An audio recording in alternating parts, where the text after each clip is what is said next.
Students, इस particular chapter में जिसका नाम है लोकोमोशन एंड मूवमेंट, इसके चैप्टर ओवरव्यू में मैं आपको बताऊंगा कि हमें क्या क्या इस चैप्टर में पढ़ना है। जैसे कि इस नाम से ही क्लियर है, locomotion and movement, it is related to two big topics. तो चैप्टर को देखा जाए तो दो पार्ट में डिवाइड किया गया है स्टूडेंट्स।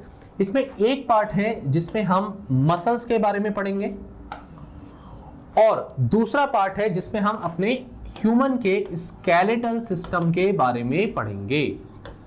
क्लियर? तो इस बात को आप ध्यान रखना कि ये जो चैप्टर है ये दो पार्ट में डिवाइड है, एक मसल सिस्टम है और एक स्केलेटल सिस्टम है। अब मसल सिस्टम में हमें क्या क्या पढ़ना है, तो मसल्स की टाइप्स क्या है, इसमें टॉपिक क्या आएगा, टाइप्स ऑफ मसल्स।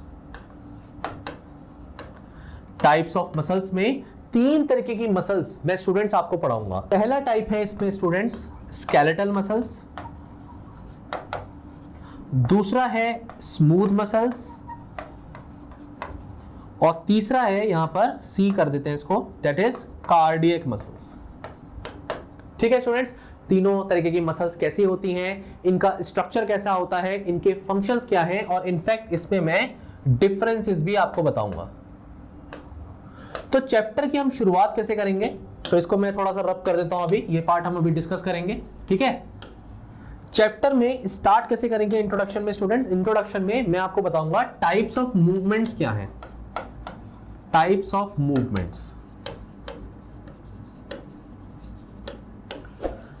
अलग अलग तरीके के मूवमेंट्स कौन से होते हैं, जैसे कि एक मूवमेंट है अमीबॉइड मूवमेंट, एक है सिलियरी, एक है फ्लैजिलर और एक है मस्कुलर। तो ये types of movements, locomotion movement में क्या डिफरेंस है, और जब मसल्स पढ़ाएंगे, इस टॉपिक को जब डिटेल में पढ़ेंगे तो उसमें टाइप्स ऑफ मसल्स कौन सी हैं। इसमें जो स्टूडेंट्स स्केलेटल मसल्स है, स्केलेटल मसल्स का मुझे आपको डायग्राम पढ़ाना है। स्केलेटल मसल्स का हमारे सिलेबस में पूरा डायग्राम है, पूरा हमको स्ट्रक्चर पढ़ना है स्केलेटल मसल्स का। स्केलेटल मसल्स का दूसरा नाम होता है स्ट्रिएटेड मसल्स, स्ट्रिएटेड मसल्स। इसमें क्या होंगे, alternate light and dark bands होते हैं। तो इसका पूरा जो स्ट्रक्चर पढ़ेंगे तो मसल का जो एक सिंपल स्मॉलेस्ट स्ट्रक्चरल यूनिट होती है उसे हम कहते हैं सार्कोमियर। हो सकता है ये शब्द अभी आपको अजीब से लग रहे हो सुनने में, लेकिन चैप्टर में जब आपको पढ़ाएंगे तो बहुत अच्छे से समझ में आएगा स्टूडेंट्स। मसल्स की जो एक स्मॉलेस्ट यूनिट है ना, सार्कोमियर, इसका डायग्राम आपको करना है। क्लियर?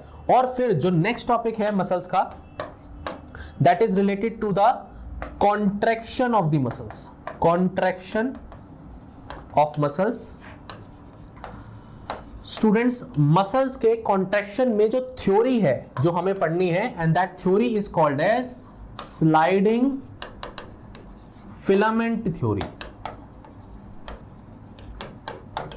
ये जो पर्टिकुलर थ्योरी जो मैं आपको पढ़ाऊंगा विद डायग्राम, ये अपने आप में 3 नंबर का क्वेश्चन है स्टूडेंट्स। डायग्राम बनाने को आ सकता है, ये थ्योरी पूछी जा सकती है और ये बहुत इंपॉर्टेंट पार्ट है। तो मसल कॉन्ट्रैक्शन कैसे होती है, उसका पूरा मैकेनिज्म क्या है, ये एक इंपॉर्टेंट टॉपिक है आपके लिए। प्लस इसके अलावा मसल्स टॉपिक में एक टॉपिक और इंपॉर्टेंट है, कॉन्ट्रैक्टाइल प्रोटीन्स। 2 प्रोटीन्स हैं जिनका इसमें रोल होता है स्टूडेंट्स। एक प्रोटीन होते हैं जिन्हें हम कहते हैं एक्टिन और दूसरे प्रोटीन होते हैं जिन्हें हम कहते हैं मायोसिन। इन मसल्स का जो पर्टिकुलर कॉन्ट्रैक्शन हो रहा है वो इन 2 प्रोटीन्स की वजह से हो रहा है, और ये 2 प्रोटीन्स मिलकर के 2 तरीके के फिलामेंट्स बनाते हैं। एक है थिन फिलामेंट या थिन मायोफिलामेंट और दूसरा है थिक मायोफिलामेंट।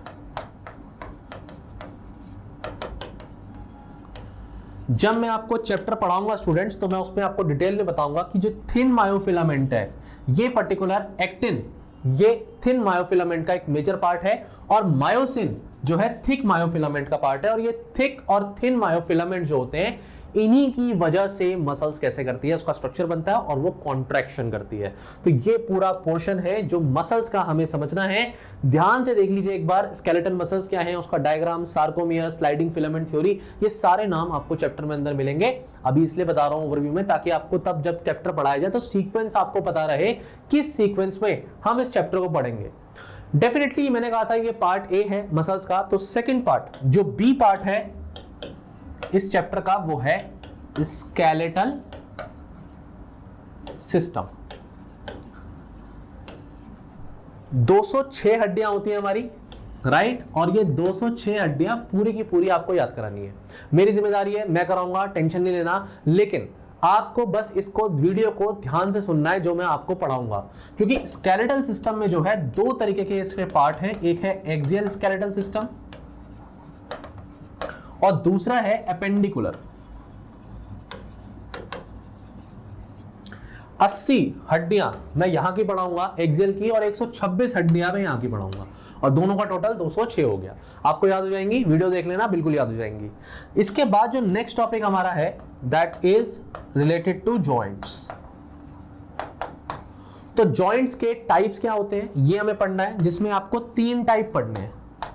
पहला जो होता है वो जॉइंट बिल्कुल ऐसा होता है जो जिसमें किसी भी तरीके का मूवमेंट नहीं होता, तो वो जो जॉइंट्स होते हैं उन जॉइंट्स को हम बोलते हैं फाइब्रस,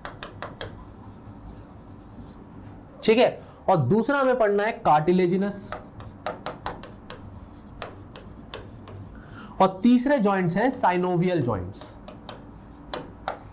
स्टूडेंट्स इस वर्ड पे फोकस करिए, साइनोवियल वर्ड जो मैंने लिखा है, साइनोवियल जॉइंट।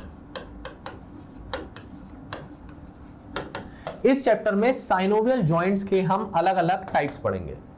जो टाइप्स हैं वो तो आपको आगे समझ में आ ही जाएंगे, जैसे कि हिंज जॉइंट क्या होता है, बॉल एंड सॉकेट जॉइंट क्या होता है, पाइवेट जॉइंट क्या होता है, एलिप्सॉइडल जॉइंट क्या होता है। तो ये सब जॉइंट्स के नाम हैं, आपको पता चल जाएंगे जब मैं आपको पढ़ाऊंगा। 6 तरीके के होते हैं टोटल ये, लेकिन ये साइनोवियल जॉइंट जो होता है इसका डायग्राम हमें पढ़ना है।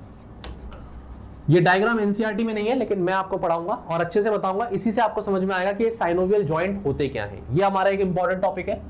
और एक लास्ट टॉपिक जो हमें डिस्कस करना है, इतना करने के बाद चैप्टर में जो लास्ट टॉपिक हमारा है वो है मस्कुलर एंड जॉइंट्स से रिलेटेड, जो हमारे स्केलेटल सिस्टम से रिलेटेड डिसऑर्डर्स हैं।